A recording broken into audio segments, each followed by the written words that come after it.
mes très chers frères et très chères sœurs, que le Seigneur puisse vous bénir énormément dans la journée d'aujourd'hui. Et de cette façon, tous se disposer, nos cœurs, notre esprit, ainsi que tout notre être, nous sommes disposés pour cette méditation, pour cette réflexion, pour apprendre du Seigneur, et ensuite pour louer et prier le nom du Seigneur, car je sais que beaucoup d'entre vous, après la méditation, vont continuer à prier le Seigneur. Alors incluez-moi dans vos prières. Et de cette façon, heureux, joyeux, nous allons lire ici dans Luc, dans le chapitre 17 de Luc. Nous allons donc ouvrir la Bible au niveau du chapitre 17 de Luc. Nous allons continuer à parler de notre Seigneur Jésus-Christ, continuer à parler du royaume des cieux. Nous allons continuer à parler de la doctrine que le Seigneur Jésus-Christ a enseignée lorsqu'il était sur terre. Donc dans le chapitre 17, au niveau du verset 20, on dit que le Seigneur était n'importe quel jour avec ses apôtres, avec les personnes qui le suivaient, et jamais ne manquait ses ennemis aussi aux pieds du Seigneur. Alors l'histoire raconte qu'un de ses ennemis demandèrent à Jésus, car les pharisiens étaient les ennemis du Seigneur Jésus, quand viendrait le royaume de Dieu? Alors les pharisiens, comme ils ne voulaient pas croire que le Seigneur Jésus-Christ était le roi, que lui c'était l'envoyé de Dieu, eux, ils voyaient les miracles, les prodiges que le Seigneur Jésus-Christ faisait, mais ni avec tout cela, ils croyaient que celui-ci était le Messie, et c'est pour cela qu'ils ont demandé quand le royaume de Dieu allait venir, c'est-à-dire que Dieu allait nommer un nouveau roi au peuple d'Israël, ainsi comme dans l'ancien temps. Ils avaient leur roi comme n'importe quelle nation. Et le Seigneur Jésus leur répondit et leur dit : « Le royaume de Dieu ne vient pas de manière à frapper les regards. On ne dira point : il est ici ou il est là. Car voici, le royaume de Dieu est au milieu de vous. » Ici, il leur faisait comprendre que le Seigneur Jésus était le roi et que le royaume de Dieu existait déjà sur la terre, que le royaume de Dieu était déjà avec eux, mais eux, ils ne voulaient pas croire, ils n'ont pas voulu accepter. C'est pourquoi il leur dit : « Le royaume de Dieu se trouve ici parmi vous. » Puis il a dit à ses disciples : « Des jours viendront où vous désirerez voir l'un des jours du Fils de l'homme, et vous ne le verrez point. » Ici, le Seigneur était en train de dire, comme vous ne voulez pas croire que moi je suis le roi, que moi je suis en train d'enseigner, de prêcher le royaume des cieux, le jour viendra où vous allez le regretter, vous allez pleurer, et vous allez vouloir un jour comme celui-ci, désirer ce jour, être proche de moi. Vous allez vouloir de tout votre cœur cela, et vous n'allez pas pouvoir le désirer. Et dans le verset 23, il dit, on vous dira : « Il est ici, il est là, et n'y allez pas, et ne courez pas après. » Il dit que la manifestation du Seigneur, ici le Seigneur était en train de parler de sa venue, que lui, il allait venir sur sa nuée pour remporter son Église. Et lorsque celui-ci allait venir dans son Église pour emporter son Église, que tout œil serait en train de regarder le Seigneur dans sa gloire, dans la nuée, en train d'emporter son Église. Et seul lorsque tous seraient en train de se lamenter, en train de dire pourquoi ils n'ont pas cru en le Seigneur, pourquoi ils n'ont pas profité ces jours lorsque le Seigneur était sur terre en train de prêcher, et que eux, ils étaient en face du Seigneur.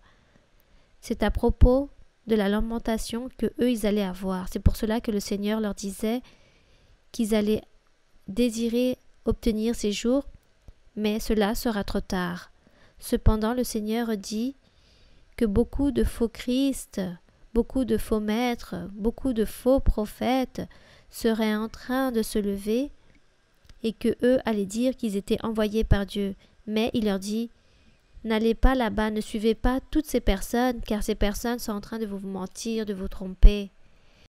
C'est pourquoi, dans le verset 24, il part du Fils de l'homme, que celui-ci sera comme un éclair. Car comme l'éclair resplendit et brille d'une extrémité du ciel à l'autre, ainsi sera le Fils de l'homme en son jour, lors de sa venue. Mais le Seigneur dit, mais il faut auparavant, avant cette venue, avant que le Seigneur vienne dans sa nuée pour son Église, beaucoup de choses vont se produire dans la vie des êtres humains. Il y aura beaucoup de catastrophes, beaucoup de guerres, beaucoup de maladies, des fléaux, des souffrances, des tribulations, des destructions. Il y aura beaucoup de lamentations, beaucoup de souffrances, beaucoup de pleurs, et sûrement le Seigneur a voulu leur dire, beaucoup d'années passeront avant que cela se produise, avant que le Seigneur vienne dans sa nuée comme un éclair. Donc dans le verset 25, le Seigneur leur dit, « Mais il faut auparavant qu'il souffre beaucoup, que ce roi, ce Messie, puisse souffrir, et qu'il soit rejeté par cette génération. » Il était en train de leur dire, à travers cette génération, ces pharisiens, ces scribes, ces incrédules, qui n'ont pas voulu accepter le Seigneur, et que le Seigneur allait souffrir à travers leurs mains. À cause d'eux, il allait souffrir. Mais il dit tout d'abord, toutes ces choses doivent se produire et arriver. Il dit que tout sera comparé comme au temps de Noé. Ce qui arrivera du temps de Noé arrivera de même au jour du Fils de l'homme. Donc le Seigneur dit, lorsqu'il viendra sur sa nuée, tout cela arrivera de même comme il est arrivé au temps de Noé. Dieu a dit à Noé qu'il devait prêcher, qu'il devait appeler les personnes pour se repentir. Noé a donc commencé à bâtir cette arche et la Bible raconte qu'il a duré à peu près 120 ans en train de construire cette arche et 120 ans en train de prêcher pour la repentance et personne n'a voulu croire Noé. Tout le monde se moquait de lui. Donc le Seigneur dit, de même sera la venue du Seigneur. Tout d'abord, beaucoup de choses devront se produire. Et ensuite, les personnes seront occupées dans leurs affaires, dans toutes les choses de la vie. Les personnes vont se distraire avec toutes ces choses et les personnes vont oublier qu'un jour le Seigneur viendra sur sa nuée et qu'il faudra être prêt pour recevoir le Seigneur dans sa nuée. Mais ces personnes vont oublier. Et de même, lors des temps de Noé. Les personnes négociaient, achetaient, vendaient, se mariaient, voyageaient par-ci, par-là. Les personnes réalisaient toutes leurs affaires et un jour le déluge survint et tous ont été détruits. Ainsi sera la venue du Seigneur. C'est pourquoi il dit ici, dans le verset 27, que lors des temps de Noé, les hommes mangeaient, buvaient, se mariaient et mariaient leurs enfants jusqu'au jour où Noé entra dans l'arche, le déluge vint et les fit tous périr. Verset 28. Ce qui arriva du temps de Lot arriva pareillement. Les hommes mangeaient, buvaient, achetaient, vendaient, plantaient, bâtissaient. Mais le jour où Lot sortit de Sodome, une pluie de feu et de soufre tomba du ciel et les fit tous périr. Donc le Seigneur dit, ainsi sera le même jour où le Fils de l'homme paraîtra. Verset 31, il dit, en ce jour-là, que celui qui sera sur le toit, ici le Seigneur était en train de parler d'un fait qu'allait se produire, des années bien plus tard, après que le Seigneur soit mort et ait ressuscité et qu'il est monté au ciel, allaient venir des jours très difficiles pour les personnes, pour tous les pays, pour Jérusalem, pour Israël, toutes les nations, des jours très difficiles, des guerres allaient venir. Aussi dans ce verset 31, le Seigneur ici est en train de mettre en évidence qu'une guerre allait venir après sa mort et après sa résurrection. Il est en train de leur dire ici, en ce jour-là, que celui qui sera sur le toit et qui aura ses effets dans la maison ne descende pas pour les prendre, que celui-ci puisse fuir, qu'il puisse se cacher dans les champs. Celui qui se trouve dans les champs ne retourne pas non plus en arrière. Il leur dit, souvenez-vous de la femme de Lot. La femme de Lot, on lui a dit de ne pas regarder en arrière. Et celle-ci a désobéi. Et lorsqu'ils étaient en train de fuir avec Lot, son épouse et ses enfants, on dit que la femme de Lot, par pure curiosité et désobéissance, a regardé en arrière et elle s'est convertie en une statue de sel. Dieu l'a châtiée. Donc le Seigneur Jésus-Christ était en train de comparer aussi ici les générations, les personnes, l'humanité, en train de les comparer avec tous ces faits qui se sont produits dans le passé, en train de dire que tout homme, toute femme, une fois qu'ils allaient croire en le Seigneur, une fois qu'ils aillent accepter et comprendre le chemin de l'Évangile qu'il faut suivre de l'avant, qu'il faut être ferme, il ne faut pas revenir en arrière, mais être confiant avec le Seigneur, car des jours difficiles viendront et juste vont se sauver ceux qui sont proches du Seigneur, ceux qui sont accrochés à la main de Dieu. Eux, ce seront les seuls qui seront gardés, protégés par rapport à toutes ces choses mauvaises qui allaient venir.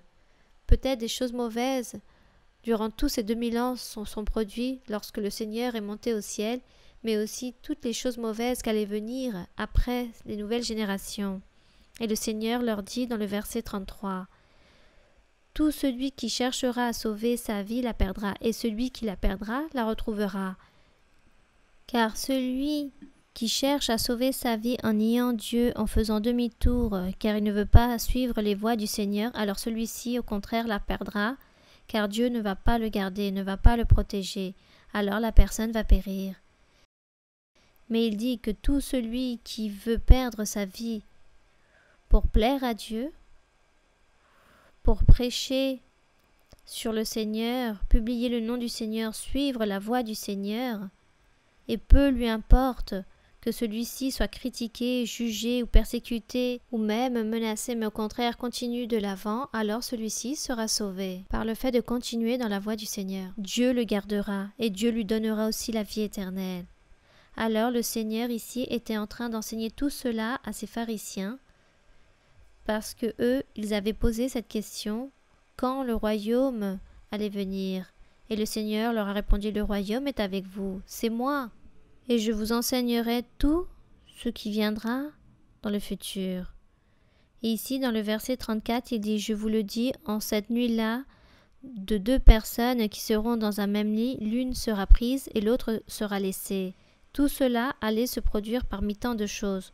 Toutes ces choses allaient se produire dans le monde avant la venue du Seigneur dans ses nuées.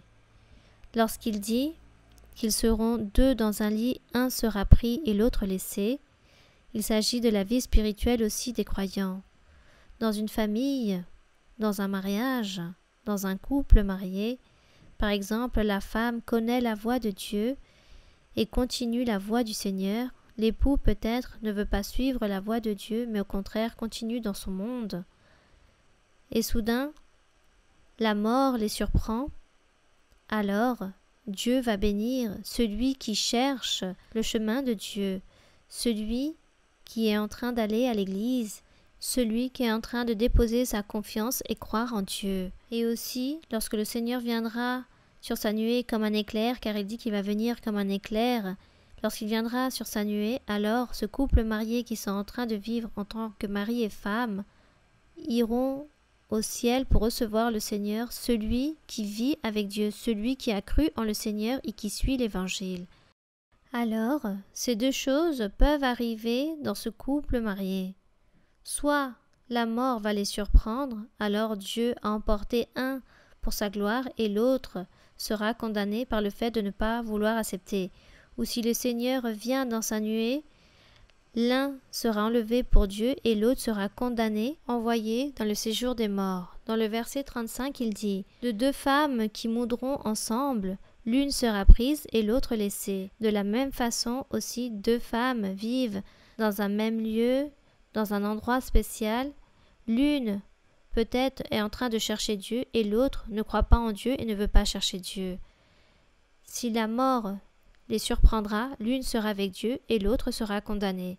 Ou si le Seigneur vient dans sa nuée pour son Église, alors l'une sera enlevée par Dieu et l'autre ira au séjour des morts. » Et dans le verset 36, il donne le Seigneur un autre exemple. Deux hommes qui seront dans un champ, l'un sera pris et l'autre laissé. Oui, de la même façon. Celui qui croit en Dieu et cherche Dieu et celui qui n'y croit pas. Donc ça, c'est le destin qu'il y a pour les personnes incrédules qui ne veulent pas chercher Dieu, qui ne veulent pas plaire à notre Dieu. Et puis quand ils ont entendu le Seigneur Jésus-Christ en train de donner ses enseignements, parce que le Seigneur a parlé de 2 moments, tout d'abord, le premier moment, il leur dit « Le royaume de Dieu est déjà avec vous, c'est moi, et vous, vous ne voulez pas y croire. Mais avant que je puisse me manifester et venir sur ma nuée pour me manifester et emporter mon Église, beaucoup de choses vont se produire, beaucoup d'années, des siècles vont passer avant que cela arrive. C'est pourquoi il leur a donné des illustrations de tout ce qui allait se produire, en parlant des 2 moments. Le premier, où les familles, il y aura une division, la moitié de la famille cherchera Dieu et seront avec Dieu, dans le cas de la mort, lorsque la mort viendra les surprendre, n'est-ce pas? Et dans le cas où le Seigneur viendra dans sa nuée pour son Église, de même, la moitié de la famille sera avec Dieu et l'autre moitié sera condamnée. Cela leur a dit le Seigneur, et cela le Seigneur leur a enseigné. Donc tous sont restés à l'écoute, et en écoutant tout cela dans le verset 37, il dit, les disciples lui dirent, « Où serait-ce, Seigneur, quand cela va se produire, toutes ces choses ?» Par rapport à ces 2 hommes là-bas dans les champs, ou ces 2 femmes qui mourront ensemble, ou ces 2 personnes qui seront dans un même lit. Où tout cela va se passer, car eux n'avaient pas compris ce qui allait se produire. C'est pourquoi ils demandaient où sera cela et quand cela se produira. Imaginez-vous toutes les questions qu'ils ont posées au Seigneur. Et le Seigneur leur répondit, où sera le corps, là s'assembleront aussi les aigles. Dans un autre verset de la Bible, il dit « Là où se trouve le cadavre, là s'assembleront les aigles, c'est-à-dire les animaux de proie, les animaux charognards qui mangent les cadavres. Où il y a un cadavre, alors viennent tous ces animaux pour manger ce corps qui est mort. Alors le Seigneur a dit « Où se trouve ce corps, là se rassembleront tous ces animaux qui mangent tous ces corps qui sont morts. » Le Seigneur en train de faire comprendre que le corps était le Seigneur Jésus-Christ. Alors, lorsqu'il a dit cela, il a fait comprendre que si les personnes vivent la vie avec Dieu et la mort vient les surprendre, alors celui qui est en train de vivre avec Dieu, alors celui-ci sera rassemblé avec ce corps symboliquement et sera en train de jouir de la vie éternelle qui est le Seigneur. Mais si le Seigneur vient dans sa nuée, il sera dans sa nuée, alors il dit que là, comme un enlèvement, car les personnes vont monter, ceux qui sont avec Dieu, tous ceux qui sont appelés et qui ont fait la volonté de Dieu, eux monteront dans cette nuée et seront là-bas avec le Seigneur, car le Seigneur, c'est lui qui se trouve sur cette nuée, en train de symboliser ce corps qui est mort. Il est là, et viendront tous ces aigles, mais le Seigneur sera sur la nuée, et toutes les personnes qui meurent en le Seigneur, ou le jour de l'enlèvement où le Seigneur viendra emporter son Église, toutes ces personnes monteront là où se trouvera le Seigneur. Donc cette réponse qu'il leur a donnée, c'était une réponse qu'ils n'ont pas non plus compris. Ils n'ont pas compris qu'est-ce que cela signifiait par rapport où se trouvera le corps, s'assembleront les aigles. C'est la même chose. Là où je me trouverai, viendront toutes mes personnes, mes brebis, les âmes que j'ai sauvées, tous ceux que j'ai sauvés et j'ai pardonné leurs péchés, tous ceux que j'ai purifiés avec le sang, je les ai transformés. Là où je me trouve, eux, ils seront avec moi, de la même façon, comme ce corps. Donc nous devons lutter pour pouvoir obtenir la vie éternelle. Nous savons que la venue du Seigneur vient, mais nous ne savons pas quand elle viendra. Et comme nous ne connaissons pas le temps ou le jour où le Seigneur viendra sur sa nuée, alors nous nous préoccupons pour marcher bien devant Dieu, pour lui plaire, accomplir ses commandements. Ainsi, lorsque la mort viendra nous surprendre, nous serons prêts pour être avec le Seigneur. Nous, comme si nous étions ces aigles, nous serons avec le Seigneur qui était ce corps qui était mort, nous serons là pour pouvoir profiter du Seigneur. Voilà ce que nous devons faire. Et aussi, je vous invite pour que les personnes qui n'ont pas encore eu cette opportunité de profiter, de se réjouir de la présence de Dieu, du Saint-Esprit, alors je vous invite pour que vous puissiez lire la Bible, car là-bas dans la Bible, vous allez trouver la vérité de Dieu. Vous allez trouver le chemin qui mène à la vie éternelle. Là, vous allez trouver la santé pour vos âmes, pour votre esprit, pour votre conscience. Vous allez trouver ce grand rafraîchissement. Lisez la Bible, cherchez de Dieu, soyez sincères, vous allez voir comment Dieu va vous bénir. Nous allons donc prier notre Dieu. Père céleste, merci Seigneur pour ta miséricorde, pour ton amour. Merci Seigneur pour la méditation de ta parole. Merci Seigneur, car toi tu nous parles d'une manière figurative, symbolique, métaphorique.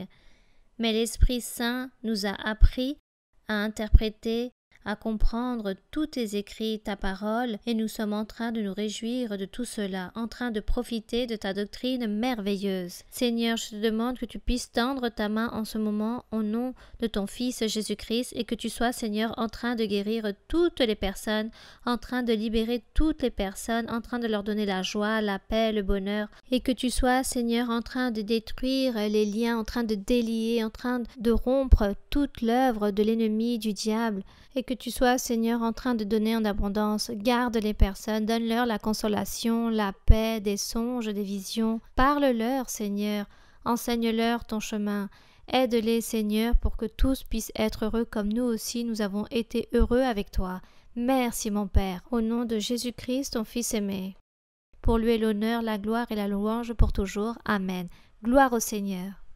Nous allons chanter au Seigneur un cantique, le cantique 149. Le cantique 149 qui a pour titre « Ceux qui ont semé avec larmes ». Ceux qui ont semé avec larmes, avec joie ils moissonneront. Là où leurs larmes ont arrosé, des belles plantes pousseront. Marchant ils vont, pleurant ils vont, mais si heureux ils reviendront. Marchant ils vont, pleurant ils vont, mais si heureux ils reviendront. Portant ses gerbes sur les épaules et dans la gorge une chanson. Elles ne se perdront pas les graines, mais elles donneront fruit en bénédiction. Marchant ils vont, pleurant ils vont, mais si heureux ils reviendront. Marchant ils vont, pleurant ils vont, mais si heureux ils reviendront. Que la gloire soit pour notre Dieu. On remercie le Seigneur. Que mon Dieu puisse tous vous bénir. Je vous aime avec tout mon cœur. À très bientôt.